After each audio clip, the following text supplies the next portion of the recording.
Oh, achoo! Woo! Arrow, please calm down. Ow!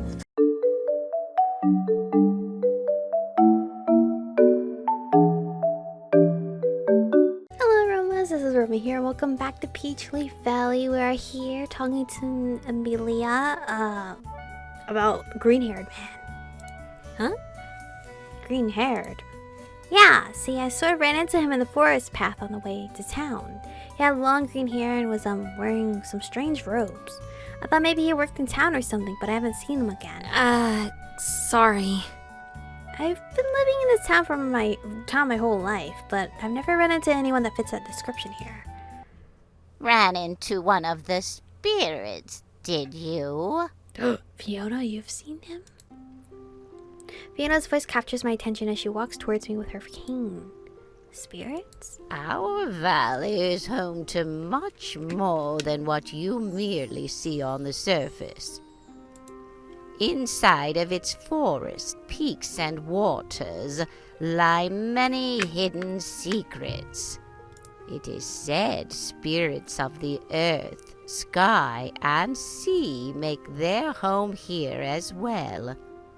You would do well to respect their domains. Okay. For should you anger them, terrible calamities will befall this entire world, and even the fabric of nature can be... Oh, there you go again with the ghost stories, Fiona. Haven't I told you 1,000 times it ain't good for tourism? And how many times have I told you they are not ghosts? Arr! Just because the spirits have never chosen to grace a fool like you with their benevolence doesn't mean that they do not dwell amongst us. Who you calling a fool, you old hag? Who else, you uncultured toolhead? Oh boy. Here we go again. Would you like some tea? We might be here a while. Oh, I'd love some. Allow me to lend a hand. So Fiona has met these spirits before. Or maybe a slight sight of them. As we exit the flower shop, I can't help but look out towards the expansive blue sky above us. Somehow it doesn't even feel like it's the same sky as I used to see in the city. The sound of Earl muttering to himself catches my attention as I see him looking around several buildings while fiddling with his mustache. Let's see here, where should we stop by next? As I open my mouth to respond, I'm interrupted by the distant cheers of a small crowd. I look around to see various townspeople running towards a street corner nearby with wide grins on their faces. Come on, hurry, hurry, or we'll miss the show. The show? Oh, he's performing today, is he? Performing? Who is? Why, tell you when I can show ya. Come on, Michiko, or we'll miss it. Alright, I'm assuming this might be our last contender here. I don't know how to pronounce his name. Earl briskly turns the street corner and my eyes widen. A fair-sized crowd has gathered right in the middle of a small plaza, laughing, clapping, and awe at someone in the middle of the space. What's going on over there? From here, it's hard to see anything with so many people gathered around. Hey, over here! I look over to see Earl point to some nearby stairs that led up to the balcony. He climbs a few and then motions me over before glancing at the crowd. A smile plasters on his face as he crosses his arms. Take a look! You wouldn't want to miss this! As I turn to see where the crowd gathers, I can't help but stare in awe as a slender, dark-skinned young man in colorful, exotic garb dances elegantly. Oh, you know who he reminds me of? Claude from Fire Emblem. Oh, such a handsome man, especially that earring. Guys with jewelry is like on another level. Young man shoots the crowd with a crowd smile as he continues his performance. Many of the crowd's faces, which appear to be mostly women, all cheer as he moves back and forth through the space. Suddenly he pulls out red banners of decorated velvet, seemingly out of nowhere, as he throws them in the air and backflips before catching them. Whoa, what a beautiful person. I don't think I've ever seen someone move so elegantly. Oh.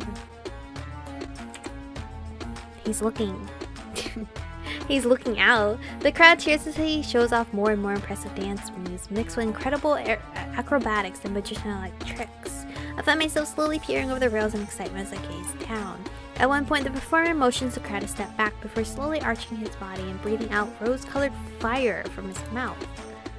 Wow, how'd you do that? I've never seen anything like this before. Ain't that right? He sure is something. Sure, he's something else, ain't he? Knows how to please crowd, that's for darn sure. Certain. I don't know how to pronounce his name. Could someone please say his name for me? The crowd goes wild as the young performer dances and does more and more tricks, mixing different elements to create a riveting performance. After a while, the performer bows, now covered in a light layer of perspiration as the crowd roars and claps. As he looks up, sweat dripping from his hair, the townspeople begin to throw coins and flowers at his feet in appreciation for his colorful and avant-garde performance. Shukran jazilan. Thank you, thank you. That's always pretty cool too. I can't help but laugh in delight as Earl and I clap from our spawn stairs too. Earl begins to whistle and I clap loudly next to him as I watch the performer accept more and more coins humbly. Eventually he pans up to where Earl and I stand, his gaze meets mine. Wow, he really is gorgeous. Oh, this guy takes my girl away though. I feel my heart skip a beat as the performer shoots me a small mysterious smile before turning around to collect all the coins and flowers. Earl and I eventually make our way down the stairs as the crowd begins to disperse. Suddenly Earl turns to me with a smile as he motions towards a different direction. Oh, I know. Let's stop by the inn next. Old Duke would yap my ear off. Not ear. Ear off if I didn't properly introduce y'all. As Earl begins to walk forward down an opposite direction of the plaza, I follow him. But I can't help but find myself staring back in the direction of the performer, who is now surrounded by several young women from the town, eagerly showering him in compliments. The performer's eyes briefly meet mine again, and I can feel myself blush as I quickly face forward and run to catch up with Earl. Damn, we don't even get his name here. It starts with an N, and I don't know how to pronounce it. As I walked in through the doors of a rustic yet large wooden inn, a middle-aged man wiping down a counter turns to face us with a smile. Well, well. I was wondering when you'd show up, Mr. Mayor. Mr. Mayor? Mayor? Aw, come on now, Duke. How many times have I told you to stop calling me that? Unless you'd prefer it, I start calling you doctor. Well met. Although in my case it's different, I'm retired. Is this the mayor? I was gonna ask who's the mayor of this place. I turn my head to look at Earl curiously as the previous comment catches my attention. Earl, wait, you're Peachleaf's mayor? Well... Something like that, I guess. The fuck? I've been living with the mayor? These crazy old folk voted me one a few decades ago, and I don't know what's worse. An old cook like me governing this little valley, or the nutcases who voted for it in the first place. The man behind the counter lets out a hearty laugh as he shakes his head. Then I suppose I'd be one of those honorary nutcases. The man suddenly turns to me with a smile as he extends a hand out for a shake. Name's Duke. Welcome to Peachleaf. Nice to meet you, Duke. You look pretty strong as shit. Hello? I run this inn with the help of a few employees. Earl's gone ahead and given me the rundown already. Thank you, sir. My name is Michiko. It's nice to meet you. Likewise. I hope Peachleaf turns out to be a change for the good for you, Michiko. The city life isn't for everyone, after all. I'd know that best. Oh? You're from the city too, Duke. He sure is. Although, that was ages ago now, right, Duke? You know, back when the dinosaurs roamed and stuff. All right, you old codger. I'm not that old yet. You've got me beat by at least a good 30 years. How old are you then? How old is he then? As Earl and Duke laugh amongst themselves, I can't help but chuckle at their lighthearted banter. Have you two known each other for a long time? Too long. Way too long. I've known this overgrown lughead for about 25 years now. Saw him go from a princely teenager to an overprotective father to a wrinkly old grouch. Now then. Where's little Melody? I always use Melody as the last name for my characters. I like to introduce her to Michiko. up in her room throwing a tantrum, calling me a tyrant, all because I made her do her biology homework. Earl shoots his head back in laughter and then gives Duke a knowing look. Teenagers, eh? God, I'm just grateful I didn't have twins. Raising one teenage girl is enough stress to last a man a lifetime. You're telling me I raised 3. Oh, did you?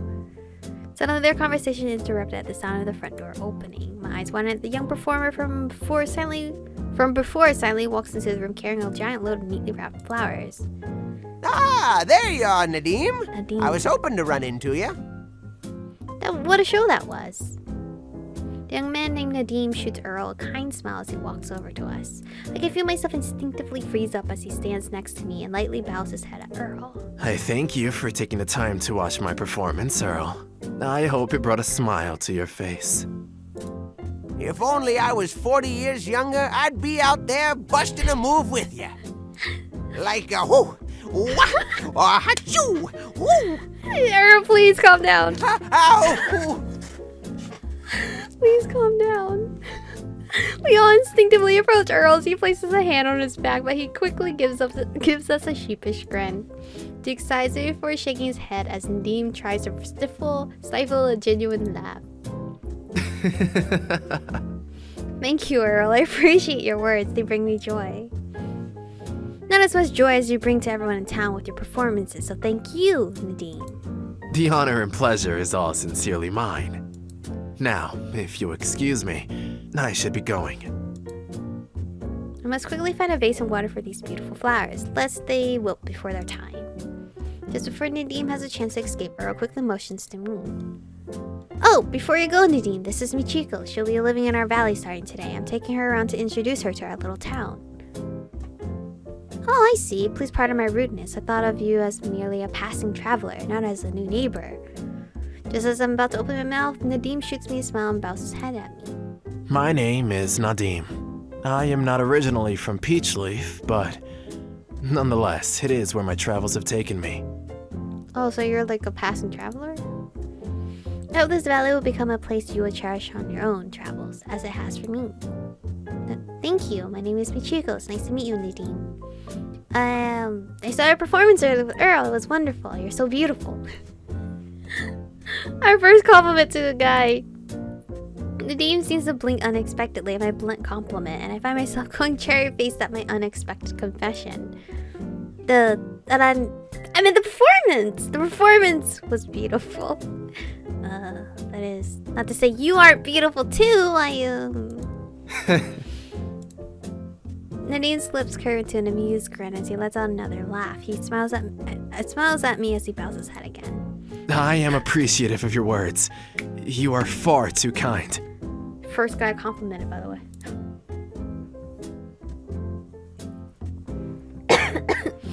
I hope you'll come watch me perform again sometime. Well then, I shall get going. I wish you all a wonderful evening. I can't help but feel my face heat up as Naadim walks up the stairs of the inn. I bite my lip as I watch him leave before turning to face the ground. You idiot. You just outright called him beautiful. Ugh, I'm so embarrassed. Evening? Oh, by Bessie's sake, he's right. Look at how late it's already gotten. As Zero points outside a window, I can spot the golden hues of sunset beginning to creep onto the sky. A nearby clock chimes signaling the start of a new hour as Duke straightens up before wiping his hands. And there's the clock. I hate to leave you folks, but I need to get ready to open the bar. And I need to take Michiko home in time for dinner where Nina will have my head. Well then, Duke, I'll come back another day to see Melody. It was nice meeting you, Duke. Thank you again. Pleasure's all mine. And once again, welcome to the valley. Aw, thanks, Duke. That was cute. Is this where the demo ends? No, okay. I was about to say that we still have to see 2 more people. As I finally finish unpacking the last of my belongings, I can't help but stare out at my newly organized room. But from the way it's sounding, it seems like it might be the end. But I'm just gonna end it here just in case it's not. Obviously, if there's only like 2 minutes left, I'll have fused the video together. But thank you guys for watching today's episode. Stay beautiful, and I will see you guys in the next one.